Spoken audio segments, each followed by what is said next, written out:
Assalamualaikum warahmatullahi wabarakatuh. Hai dan salam Ramadan semua. So kita kembali dalam slot 30 hari mengenal Al-Quran atau 30 days knowing Quran. And macam biasa kita akan share dengan anda semua tentang summary juzuk-juzuk yang terkandung dalam Al-Quran. Dan alhamdulillah hari ini kita dah sampai ke Ramadan yang ke-28. Sedikit saja lagi kita nak habis bulan Ramadan. So saya pun akan share summary juzuk yang ke-28. So kalau korang lihat dalam juzuk yang ke-28, ia bermula pada halaman 542 sehingga 561, dan dalam juzuk ini terdapat 9 surah.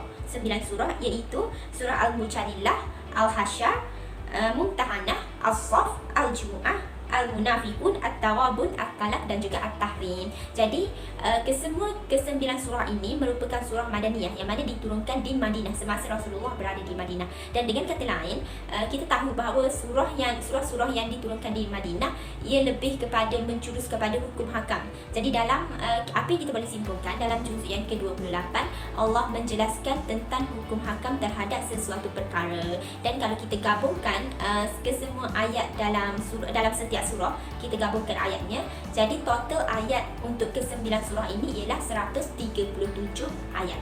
Okey.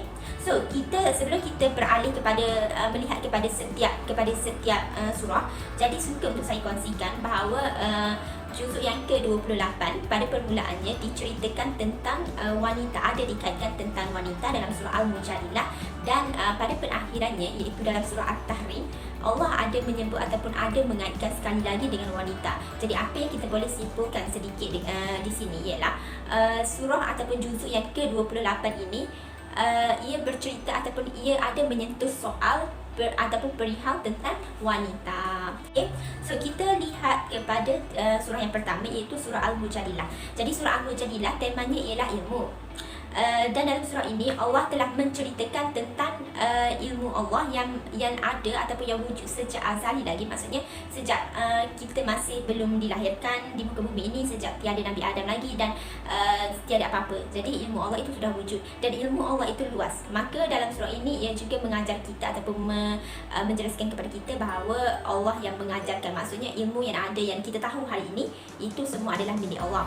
Dan apa yang menarik tentang surah ini ialah surah ini merupakan surah yang satu-satunya kesemua ayatnya mempunyai kalimah ataupun lafaz Allah. Jadi daripada ayat yang pertama sehingga ayat yang ke-22, semua ayat ini mempunyai kalimah ataupun lafaz Allah.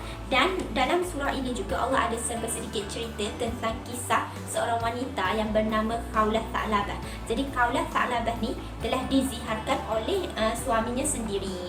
Okey, jadi itu adalah apa yang terkandung dan sedikit apa yang terkandung dalam surah yang pertama, surah Al-Mujadilah. So kita go to the next surah iaitu surah Al-Hasyr. Jadi surah Al-Hasyr ni ada juga dikenali sebagai surah Bani Nadir. Dikenali sebagai surah Bani Nadir. Jadi dalam surah ini Allah menceritakan tentang kekuasaan Allah, yang mana kita hari ini kalau diikutkan manusia itu tiada, maksudnya manusia itu sama. Manusia sebenarnya sama.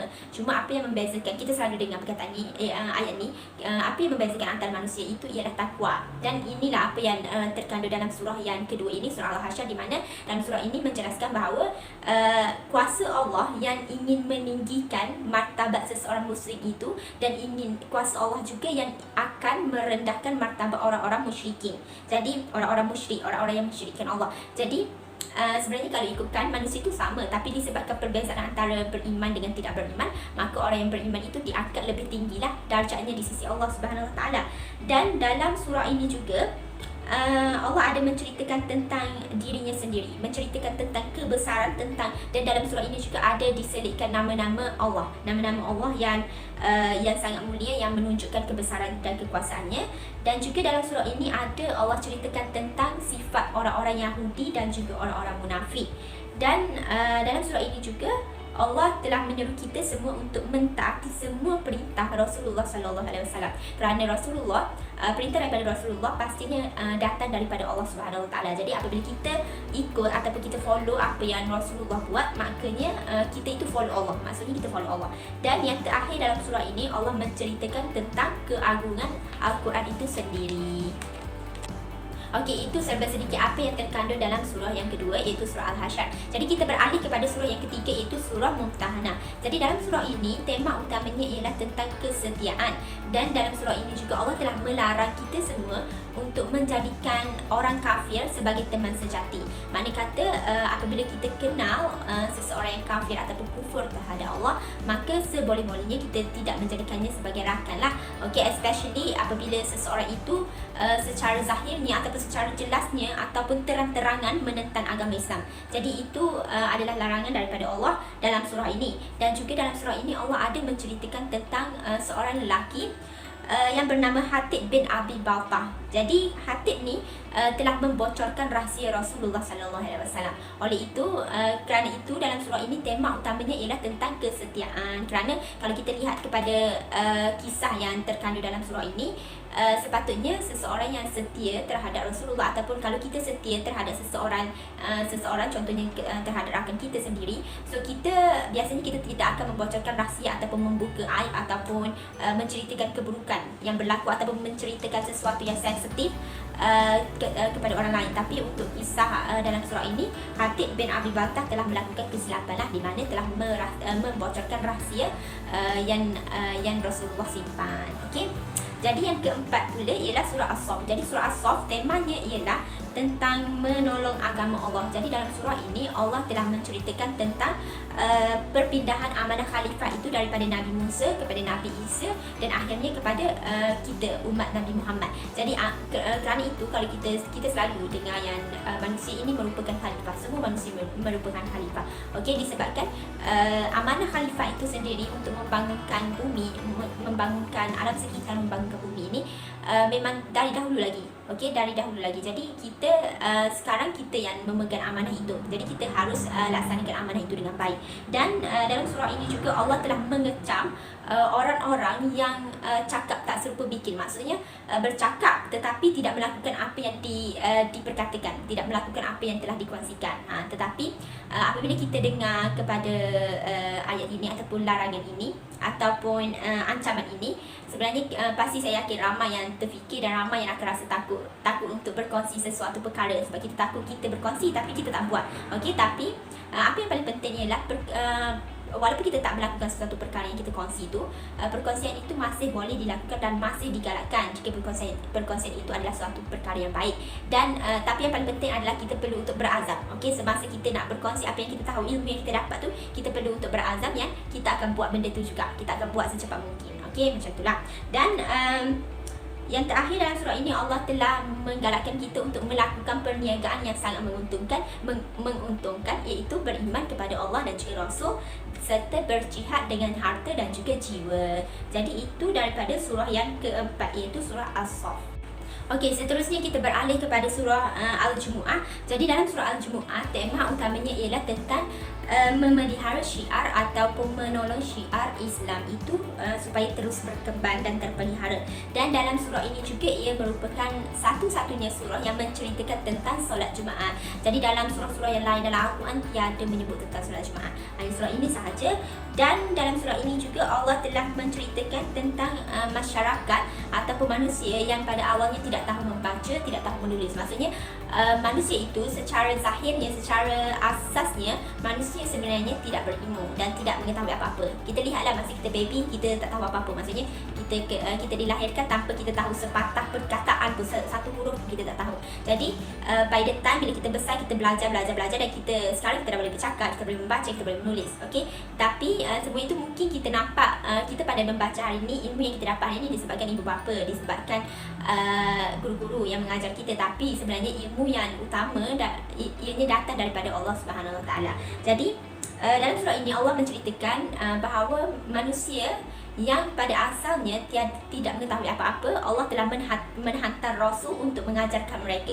Okey, jadi kita tidak boleh menyalahkan Rasul ataupun tidak boleh menyalahkan Allah apabila kita tidak mengetahui sesuatu perkara lah. Kerana Allah memang dalam surah ini Allah telah menceritakan bahawa masyarakat yang tak tahu membaca, tak tahu menulis, tidak berilmu, maka aku akan hantar Rasul. Okey, ataupun Nabi. Dan juga dalam surah ini juga Allah menceritakan ataupun menjelaskan bahawa walaupun seseorang itu dia tahu tentang sesuatu perkara, dia pandai untuk membaca, pandai menulis, pandai berkata-kata, tetapi dia masih lagi ummi ataupun masih lagi tidak berilmu atau tidak mengetahui apa-apa sekiranya ia tidak mengenal Allah. Jadi itu apa yang terkandung dalam surah Al-Jumu'ah.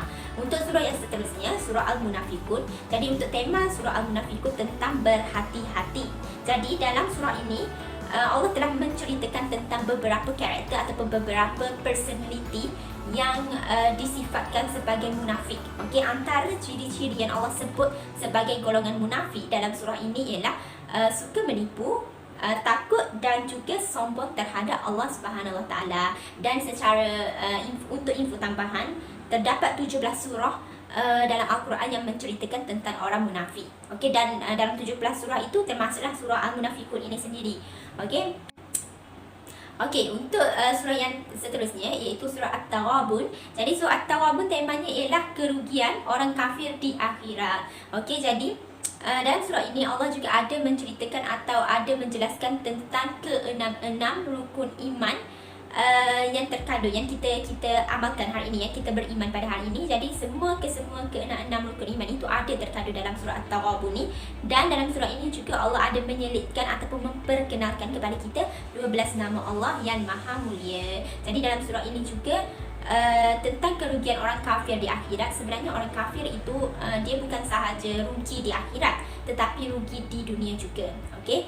Dan surah yang seterusnya iaitu surah At-Talaq. Jadi dalam surah At-Talaq Allah telah memperkenalkan kita tentang sifat takwa ataupun kepentingan takwa itu sendiri dalam membina ataupun membentuk institusi kekeluargaan yang hukum.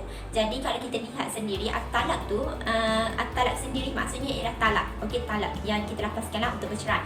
Jadi kalau kita lihat statistik sendiri pun sebenarnya kalau kita lihat ramai yang bercerai hari ini disebabkan bila kita tanya sama ada solat ataupun tidak, maksudnya menjaga solat ataupun tidak, maka ramai di antara pasangan yang menjawab masih lagi ramai yang tidak menjaga solat. Jadi itu sebenarnya merupakan salah satu faktor di mana institusi kekeluargaan tu menjadi musnah ataupun menjadi rapuh. Okey, menjadi rapuh. Okey. Dan juga Allah juga dalam surah ini Allah menceritakan tentang wanita. Jadi kita tahu dalam surah sebelum ini, kalau kita lihat kepada juzuk-juzuk sebelum ini, surah An-Nisa merupakan satu surah yang istimewa yang menyebut tentang wanita. Okey, tetapi dalam surah At-Talaq sekali lagi Allah telah menceritakan tentang wanita. Surah yang terakhir itu surah At-Tahrim. Jadi dalam surah ini Allah telah meninggalkan wasiat ataupun pesanan kepada kita untuk membentuk keluarga muslim. Jadi dalam surah ini juga Allah ada menceritakan atau ada menjelaskan kepada kita atau menyuruh kita orang yang beriman agar pelihara diri kita dan juga diri keluarga kita daripada neraka. Jadi apa yang kita boleh simpulkan daripada ayat ini, sebenarnya Allah nak beritahu kita bahawa kita bukan sahaja perlu ambil berat ataupun perlu concern terhadap diri sendiri, tetapi perlu juga kita ambil berat ataupun concern terhadap ahli keluarga kita, sahabat-sahabat kita, orang-orang yang rapat, orang-orang di sekeliling kita, orang-orang yang kita kenal. Okey, supaya bila kita di akhirat nanti bukan saja kita yang akan masuk syurga, tetapi seluruh ahli keluarga, seluruh kenalan yang kita kenal hari ini juga masuk ke syurga Allah. Dan dalam surah ini juga Allah ada ceritakan ataupun memberikan beberapa contoh tentang wanita solehah dan juga wanita yang ingkar terhadap Allah Subhanahu Wa Taala. Wanita-wanita solehah itu ialah Maryam, isteri kepada Firaun iaitu Asia, dan juga isteri-isteri para rasul dan juga nabi. Selain itu untuk wanita yang mengingkari perintah Allah, mereka ialah isteri Nabi Lut dan juga isteri Nabi Nuh. Jadi kedua-dua isteri Nabi Lut dan juga isteri Nabi Nuh bukan sahaja tidak mentaati suaminya sendiri, tetapi pada masa yang sama sememangnya dengan jelasnya menentang ataupun tidak percaya kepada kekuasaan Allah Subhanahu Wa Taala. Jadi saya rasa itu sahaja apa yang saya boleh kongsikan dalam video kali ini. Saya berharap agar video ini memberikan serba sedikit manfaat kepada anda semua yang menonton, dan diharapkan agar anda yang menonton boleh untuk menyebarkan ataupun berkongsi apa-apa ilmu yang anda dapat daripada video ini kepada orang lain, supaya ilmu itu dapat dipanjangkan ataupun tersebar dengan lebih lagi. Okey, jadi itu sahaja daripada saya. Salam 28 Ramadan, dan jangan lupa untuk banyakkan beribadah, banyakkan memohon keampunan daripada Allah Subhanahu Wa Taala, dan jumpa lagi dalam video yang akan datang. Assalamualaikum dan bye.